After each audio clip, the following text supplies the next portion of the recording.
যোগানের সামঞ্জস্য হতে হবে, অথচ আমরা সামাজিক ক্ষেত্রে সোশ্যাল সায়েন্স বলুন বা আনুষঙ্গিক শিক্ষার ক্ষেত্রে সেটার কিন্তু কোনো রকম বাস্তবরূপ দেখছি না।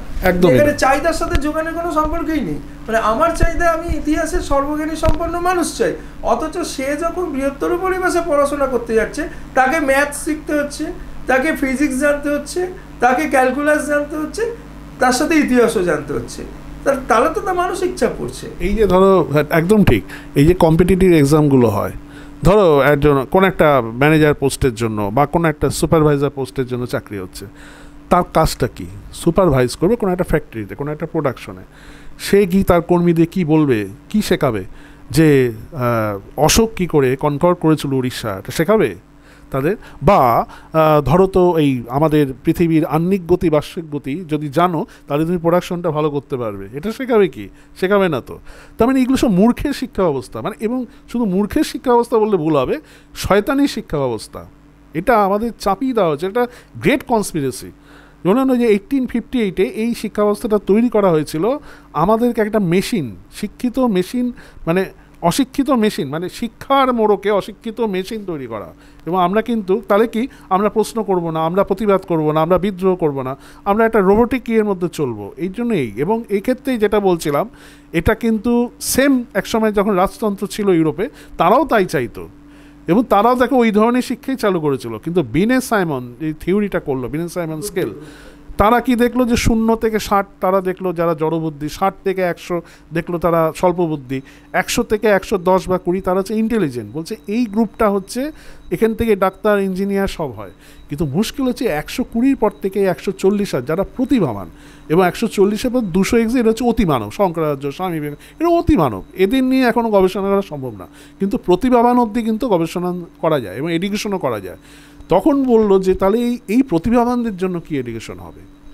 এই এডুকেশনের জন্য পরে হেলেন পার্কসুইট বলে ভদ্রমহিলা, উনি বললেন না, এদেরকে স্পেশাল কেয়ার নিয়ে, স্পেশাল ইয়ে নিয়ে তাদেরকে একটা শিক্ষা দেওয়া যেতে পারে, এবং সেই শিক্ষার জন্য তাদের মেন্টাল আইকিউ অনুযায়ী যতটা সে নিতে পারবে তাকে সেইভাবে করা হবে। সেটা কীরকম? ধরো আগে কী হতো, একজন বিষয়ের ওপর একজন শিক্ষক থাকলো, দিয়ে আমাদের পড়ানো হয়। এখানে কীরকমভাবে পড়ানো হবে?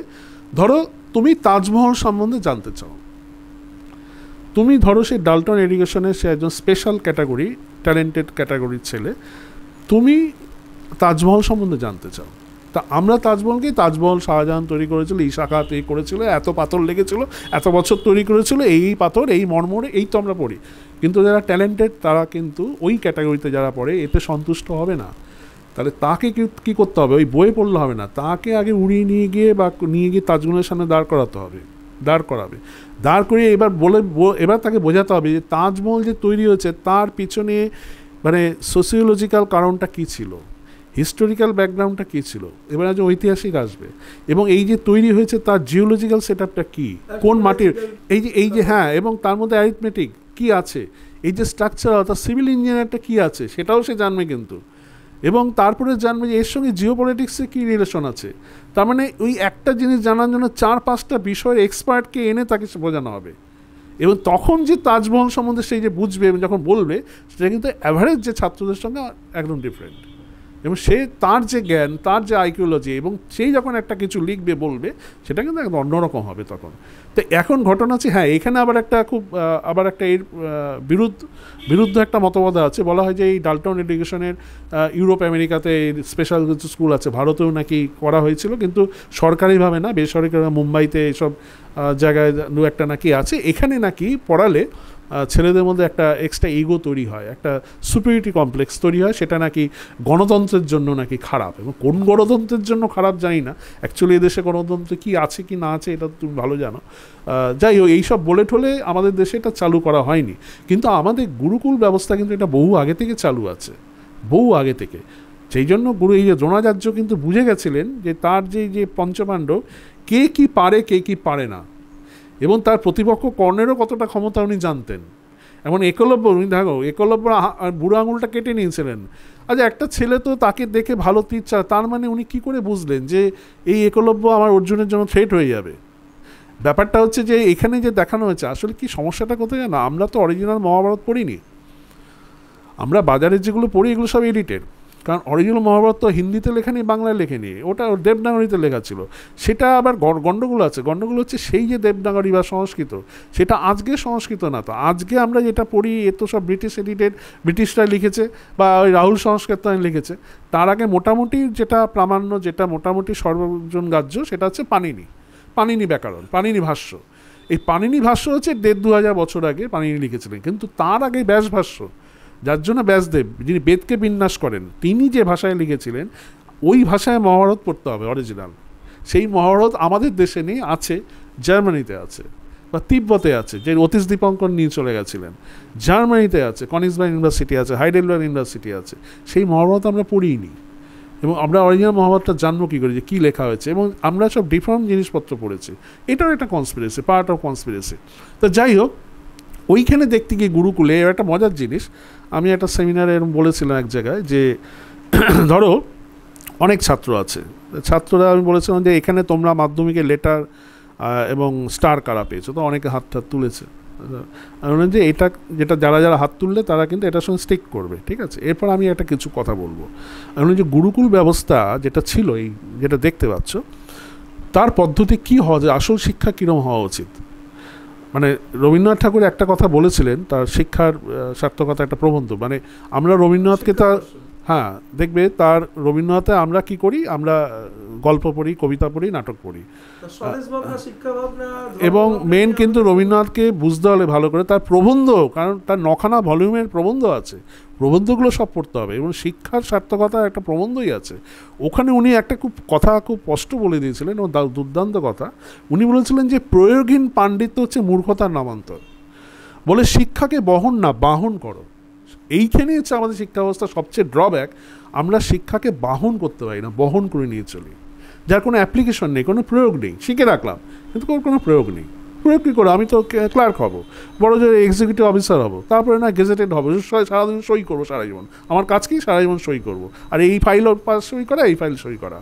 তো ওখানে কোথায় তোমার হ্যামলেট যাবে, কোথায় তোমার আইনস্টাইন রিলেটিভ থিওরি যাবে, রিলেটিভিটি যাবে, কোথায় ক্যালকুলাস যাবে, কোথায় বৈষ্ণব পদাবলী যাবে, কি কোনটা কাজে লাগবে তুমি বলো। তার মানে এগুলো এক ধরনের বদমাইশি, এবং এই আমাদের অ্যাকচুয়ালি মেধাটাকে ডাইভার্ট করে দেওয়ার জন্য এটা একটা চক্রান্ত। তো এইটা কিন্তু আমাদের বৈদিক শিক্ষা ব্যবস্থা, গুরুকুল যেটা ছিল, যেটাকে অনুকরণ করে এখন ডাল্টন এডুকেশন হয়েছে, ওখানে কি বিষয় ছিল, ওখানে ধরো একটা কোনো পাঠ্যক্রম বা বিষয় নিয়ে তোমাকে পড়তে দেবে একটা নির্দিষ্ট কাল, সেটা 2 বছর হতে পারে, 5 বছর হতে, 10 বছর হতে, সেটা আমি জানি না। ধরো তুমি ধরে কথা উপনিষদ পড়ছো, ধরো তুমি ঈশা উপনিষদ পড়ছো বা কঠোর উপনিষদ পড়ছো, তা প্রশ্ন উপনিষদ পড়ছো, বৃহদারণ্যক পড়ছো, বা যাই হোক, এই তো 10টি তো উপনিষদ, বা তুমি বেদের এই ভাষ্য পড়ছো। এখন সেটা পড়তে পড়তে এবার পড়লে, তা আমাদের অ্যাকর্ডিং টু আমাদের এডুকেশন কি, যে তা আমরা একটা রিটেন নেবো, বড় একটা ভাইবা নেবো, তুমি কত মার্কস পেলে ওই 2 ঘন্টা দিয়ে, এবার তোমার মূল্যায়ন হয়ে গেলে, হ্যাঁ সন্দীপ তার মানে এই সাবজেক্টে এতটা ওর ক্যাপাবিলিটি আছে, 80 পেয়েছে, মানে বাহ খুব ভালো।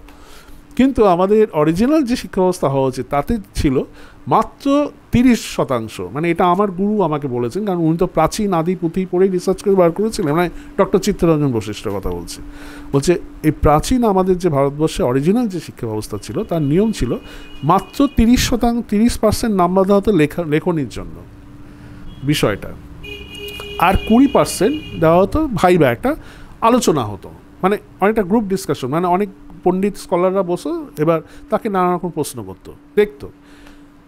বাকি পুরো 50% তারপরে যেটা করা হতো, এইটাই আমাদের আধুনিক শিক্ষা ব্যবস্থায় নেই, বলতে গেলে নেই। হ্যাঁ, আমাদের কী হয়, এখন প্রজেক্ট করা হয়, প্রজেক্ট মডেল, কিন্তু এইগুলো ফালতু। কিন্তু প্রজেক্ট করা হয়, তো কালেক্ট করে রাজ্যকে, বাবা মা রাজ্যাকে, এটা আমার ছেলের ক্ষেত্রে আমাদের রাজ্যাতে হয়, ওর প্রজেক্ট করে, এই বানাও সেই বানাও, মডেল তৈরি করে হয়ে গেল। ঘটনাটা কিন্তু তা না।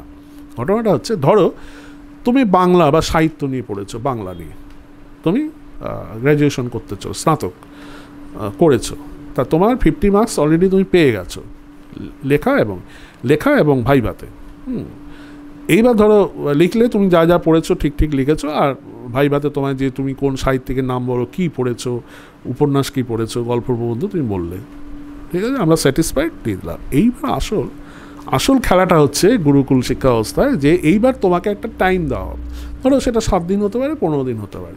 যে সন্ধি তুমি এবার কাজ করো, তোমাকে 15 দিন বা 1 মাস একটা টাইম, আমি জানি না কতটা টাইম, আমি কী করে জানবো 5000 বছরে কী দেওয়া হতো, যে একটা টাইম দেওয়া হলো, দিয়ে বললো যে এইবার তোমাকে যেটা করতে হবে, তুমি ধরে নাও 10টা প্রবন্ধ, 5টা উপন্যাস, 20টা কবিতা, 2টো নাটক আমাদের লিখে দেখাও, স্বরচিত লিখে দেখাও। সেটা স্ট্যান্ডার্ড বাজারে মানে তৎকালীন সমাজে যারা প্রতিষ্ঠিত সেই স্ট্যান্ডার্ডে হতে হবে। তুমি যদি এটা করে দেখাতে পারো লিখে, এবং তোমার লেখার স্ট্যান্ডার্ড যদি ওই হয়, বা তুমি যে ইনভেনশন বা ক্রিয়েশন করছো, সে কবিতায় লেখো, নাটক লেখো, গল্প লেখো, যাই লেখো, তখনই তোমাকে ওর পুরো ফুল মার্কস দেওয়া হলো 100। মানে তুমি 100 পেয়ে পাস করলে তুমি 80 লেটার পাবে না, 100 মানে তুমি ওই বিষয়ে তুমি পারদর্শী, সেটা গুরুকুল দ্বারা স্বীকৃত হলে, তখন তুমি স্নাতক হলে। এর থেকে যখন তুমি এবার স্পেস বড়, যেই স্ট্যান্ডার্ড সমাজে আমার আছে তাদের থেকেও তুমি আরও নতুন কিছু করে দেখালে, নতুন একটা সাহিত্য, তুমি যেমন আমাদের মাইকেল মধুসূদন দেখেছেন অমৃতাক্ষর ছন্দ, মানে যেটা ইউরোপের সোনেট, ওটি বাংলায় উনি করলেন। হ্যাঁ, উনি মেঘদূত কবিতায় দেখিয়ে দিলেন কী করে মানে সোনেটটাকে অমৃতাক্ষর ছন্দ, এরকম কিছু তখন তুমি বাচস্পতি হয়ে গেলে। মানে এখন এই ডক্টরেট যেসব করা হয়, বাচস্পতি, অত সোজা না ব্যাপারটা। তার মানে তুমি তাহলে এবার বলো, এইবার তখন আমি ওই সেমিনারে ছাত্রদের যাই, তাহলে এবার বলো, আমি ধরো মাধ্যমিকে 50% পেয়েছি, তোমরা 80% পেয়েছো, তার মানে তোমরা 80% পেয়ে ফেল করেছো, আমি 50% পেয়ে ফেল করেছি, তাহলে বুদ্ধিমান কে বেশি? তখন সবাই খুব বেশি, ব্যাপারটা তো তাই, আমরা তো এইভাবে ভাবি না।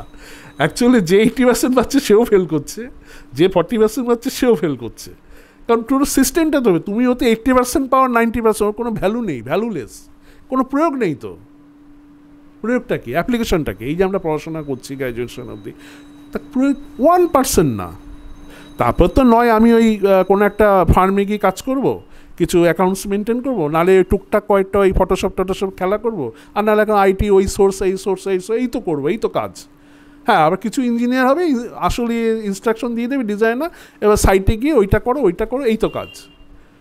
তাহলে আমার এই অ্যাপ্লিকেশন প্রয়োগটা কোথায়, বিদ্যার প্রয়োগটা কোথায়? তার জন্য এত হাজার lakh lakh graduate post graduate করার কোনো দরকারই নেই।